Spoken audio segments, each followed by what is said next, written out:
Would you trade all of your Champions League winning medals for the World Cup trophy? The last minute, 94th minute, you score a third for your hat-trick and you win the World Cup. Is that, be honest, It's too good. Come is on. that the dream? It's too good. Don't care about FIFA. Don't give a speak about FIFA. Come on.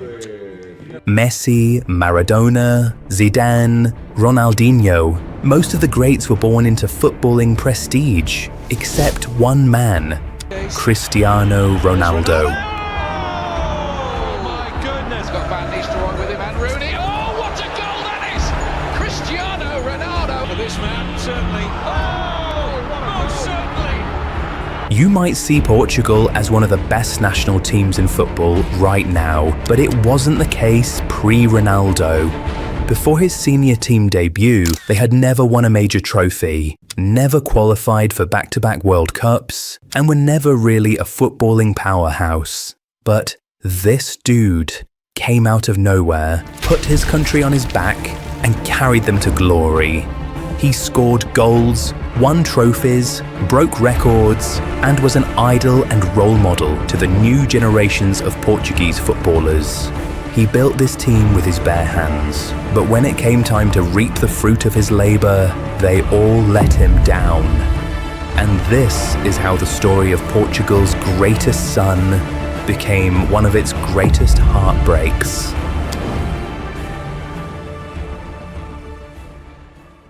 Cristiano Ronaldo made his first ever appearance at a major international tournament at the 2004 Euros on home soil. He was just 19 years old, but he was already one of the most exciting football players in the world. He had just moved to the Premier League to join Manchester United the previous year, and he was mesmerizing everyone in one of the toughest leagues in the world. Going into that tournament, Portugal had Figo, Deco, Rui Costa and a couple more stars, but all eyes were on Cristiano, and he delivered. He was Portugal's joint top scorer at the tournament, and he helped them reach the final. He scored in the shootout in the quarter-final against England, and opened the scoring in the semi-final against the Netherlands. For his efforts, he was named in the team of the tournament. Unfortunately, it all wasn't enough as Portugal ended up losing the final to underdogs Greece, to the utmost shock of everyone watching in Lisbon and all around the world. Ronaldo broke down in tears that day, but that ordeal helped build his character. He got back to it and helped Portugal qualify for the 2006 World Cup, which was the first time they ever reached back-to-back World Cup tournaments. It was his first World Cup appearance, but he played like a pro. At this point, everyone already knew who he was, so they came prepared. When he went up against the Netherlands in the round of 16, they all targeted him and wanted to take him out. It was war that day, and the game was appropriately named the Battle of Nuremberg. If you don't know what happened in that game, I already told the story, so you can go watch it after this. Anyway, this young kid once again put Portugal on his back, scoring the winning penalty against England to send Portugal to their first World Cup semi-final since 1966. Sadly, they stumbled to France and finished fourth, but everyone thought that this was the beginning of a dynasty. They had come so close, a final, then a semi-final, and the world believed Portugal's time had finally come. But as the boy became a superstar, the dream began to fade. The kid who rose to the top of world football couldn't stop his nation from falling.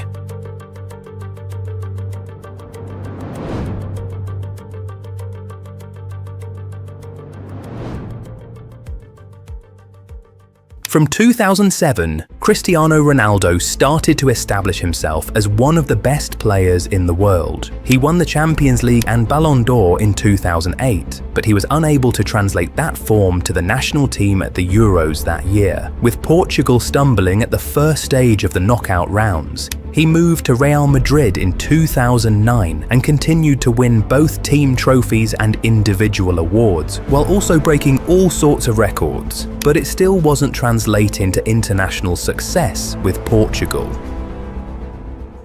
At the 2010 World Cup, once again, Portugal crashed out in the first round of the knockout stages, and that record somehow worsened at the next tournament, with Portugal failing to even get out of their group at the 2014 World Cup. Ronaldo won the Champions League and the Ballon d'Or that year, but Portugal were bad on the biggest stage. Now, all of this seems like failure, but within context, it was actually a massive improvement for the Portugal senior team. They had only qualified for 3 World Cups in their entire history before Ronaldo's debut, but 2014 made it the 3rd consecutive World Cup tournament he was leading them to. They were now staples at the biggest stage. That on its own was a massive W. But it surely wasn't enough for him. CR7 wasn't satisfied with moral victories. He wanted actual silverware. He had conquered everything there was to conquer, except the one thing that mattered most. In every club that I played with. But World Cup, it's a dream. It's a dream. For Cristiano, greatness meant nothing without his nation by his side. And so began a new mission, one of pride, pain, and destiny. In 2012, already captain of the national team, Cristiano Ronaldo came close to bringing glory to Portugal. But once again, he was only able to get as far as the semi-final. At this point, he was already getting super familiar with pain, especially the pain of getting so close but missing out. In 2016, he won the Champions League again with Real Madrid and was nailed on to win the Ballon d'Or later in the year, but his outing with Portugal didn't start out very inspiring. They failed to win any of their 3 group games, and although Ronaldo netted twice, they finished 3rd in a group where they were favourites. But thankfully they scored just enough goals to qualify for the knockouts as one of the best 3rd-placed teams. They beat Croatia in the round of 16 thanks to an extra-time Quaresma goal, knocked Poland out of the quarter-finals on penalties, and just like it happened in 2004, Cristiano Ronaldo once again opened the scoring in the semi-finals, helping Portugal reach the final once again. The last time they were in the final, they were the hosts. This time though, they were up against the hosts, France. But sadly, Ronaldo's night ended abruptly due to a nasty injury in the first half. He was taken off, but he still tried his best to be involved, guiding, instructing and leading his teammates from the touchline. With his help, they were able to get it done. For the first time ever. They weren't favourites at the beginning, but at the end, they were champions. Cristiano Ronaldo was the happiest man on earth. 12 years prior, at this same stage, he was shedding tears. This time around, he was shedding tears once again, but for a totally different reason. He had finally done it. He had captained Portugal to their first ever major trophy, and he did it again in 2019, leading Portugal to victory in the inaugural UEFA Nations League tournament. This little country had 0 trophies before Ronaldo, but as of 2019, they had 2. It was absolutely incredible what he had done. He had conquered Europe, but his eyes were set on the world. Time was slipping, the fire was still there, but the body was starting to fade. The next chapter would be his final war. 2018 was another bad year for Portugal at the World Cup. They got knocked out in the round of 16 once again. So to everyone, 2022 was going to be Ronaldo's last chance to actually fulfill this dream of his and get his hands on the biggest trophy in world football. But the issue is, when 2022 came around, Ronaldo was now past his prime. He was 3 months away from turning 38 and had just fallen out with Manchester United, and even saw his contract terminated. But regardless of everything, the anticipation for this World Cup was high. Many said it would be Messi and Ronaldo's last shot at the World Cup trophy, and after the draws were made, there was a huge possibility that those two would meet in the final, and everyone was itching for what would certainly have been the greatest ever footballing story. Well, things started pretty well for Ronaldo in Portugal. He scored a penalty in their opening game to become the first and only player so far to score in 5 different tournaments in the history of the World Cup. Little did we know that that was the last time we would see him hit the back of the net in that tournament.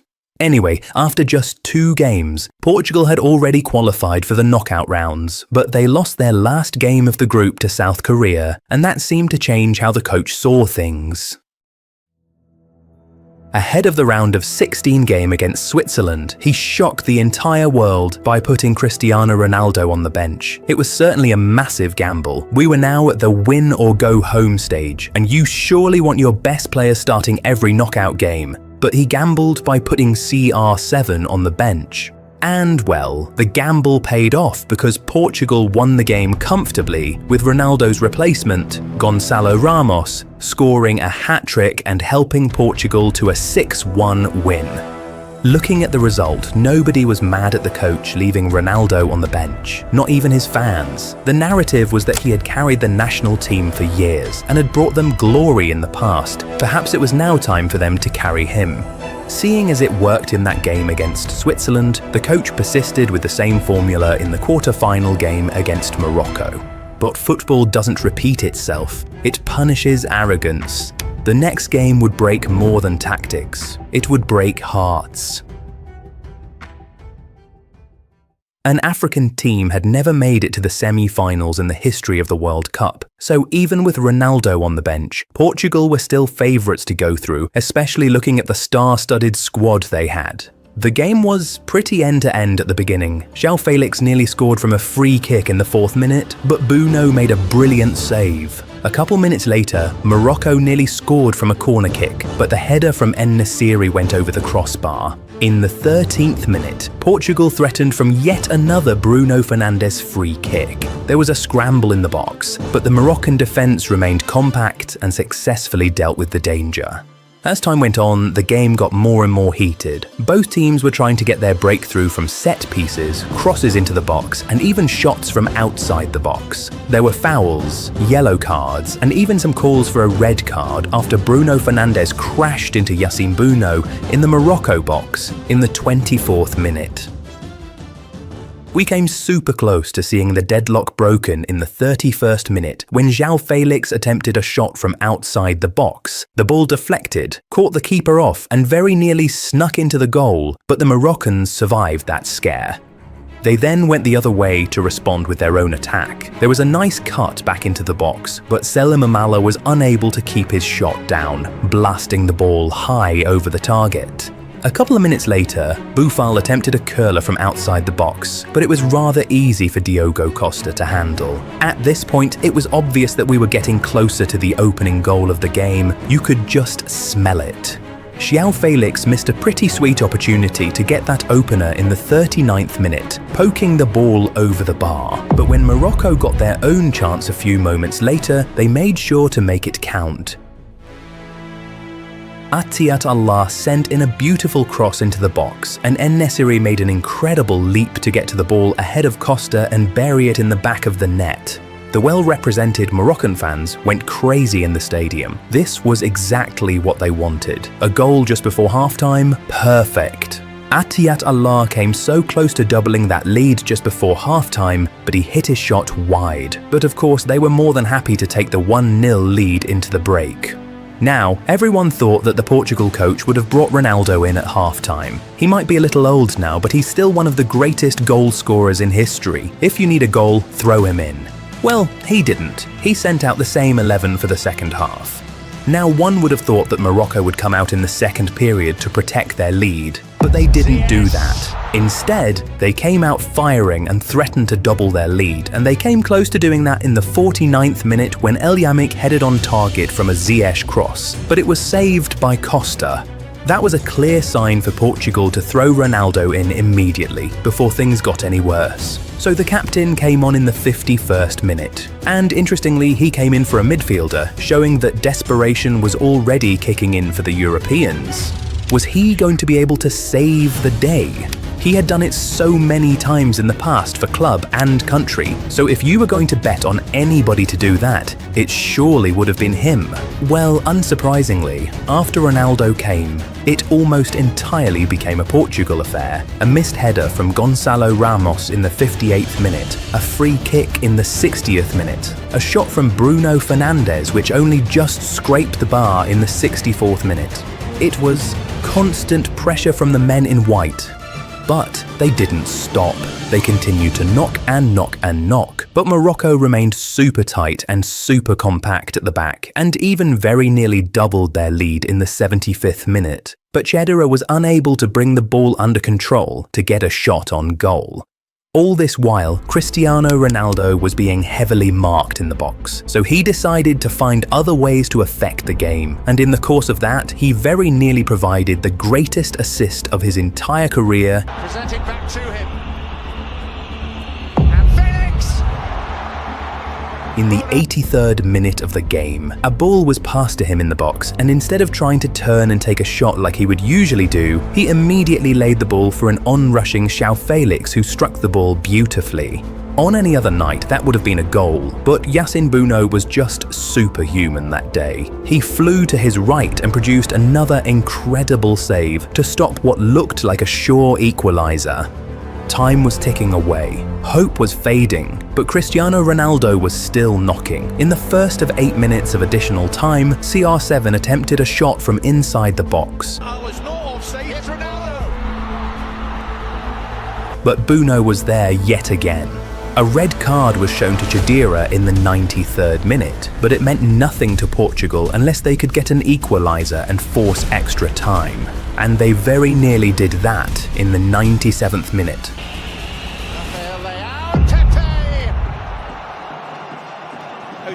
But Pepe, having found himself relatively free in the 6-yard box, was unable to direct his header towards goal.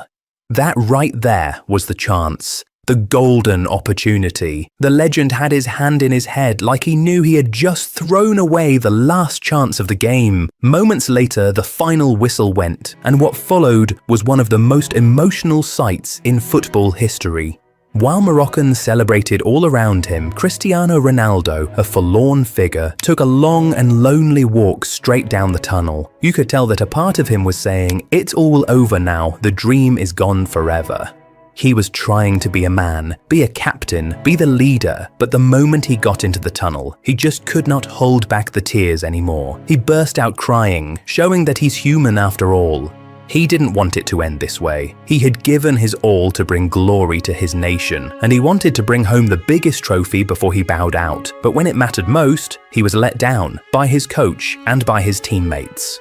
In his prime, he brought home the nation's first ever major trophy. But in the twilight of his career, the younger superstars couldn't do the same. And the pain perhaps ran a little deeper when his deathly rival went ahead to win the World Cup for the first time in that tournament.